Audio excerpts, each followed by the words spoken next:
Manager at vlogger na si Ogie Diaz nagsampa ng kaso laban sa kapamilya aktres na si Bea Alonzo.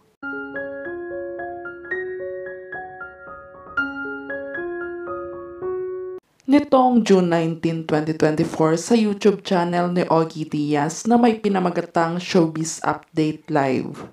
Ginulat ni Ogie Diaz ang dalawa pa niyang ka-co-host na magsanib sa mga ito na mag-file din ng kaso na counter affidavit kay Bea Alonzo.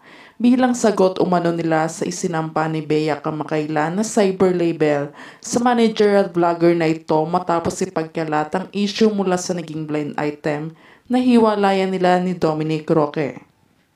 Ayon sa abogado ni Ogie Diaz, umiiral umanong mabatas ang hingil sa fair comment doctrine na siyang inilabag ng aktres na pinoprotektahan ng Supreme Court. Ayon pa sa nakaulat, prescribed na yung posting na inilagay nila sa complete affidavit nila. November 2022 pa, 1 year lang kasi ang prescriptive period ng cyber label. Meaning it was filled way beyond the 1-year prescriptive period for cyber label. As to this count, we are very confident that the charge against our clients would be dismissed. Ayon pa sa source, pangalawa nga daw na kanilang isinampa sa aktres ay affirmative defense on improper venue. We filed an affirmative defense of improper venue. Alam naman natin na since 2022, sinabi na ni Bea na she's a legal resident ng Spain.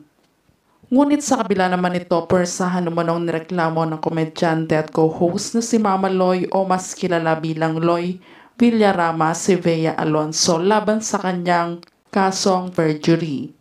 Dahil umano sa obvious na nagsisinungaling umano ang aktres sa kanyang inihain na complete affidavit na sinabi niya na siyang residente ng Quezon City at hindi umano nag-transfer sa Spain bilang netizens dito. Samantala sa pagkakataon na ito ay maraming ang netizens ang nagulat at na-disappoint sa pangyayaring ito at patuloy nga ang pangbabash nila sa kapamilya aktres dahil umano sa paglaban nito ng kanyang maling karapatan at pagbibintang nito kay Ogie Diaz na wala umanong kamuang-muang sa kanyang inireklamo. Mapapansin din sa kanyang Instagram account na pribado na ang mga larawan niya.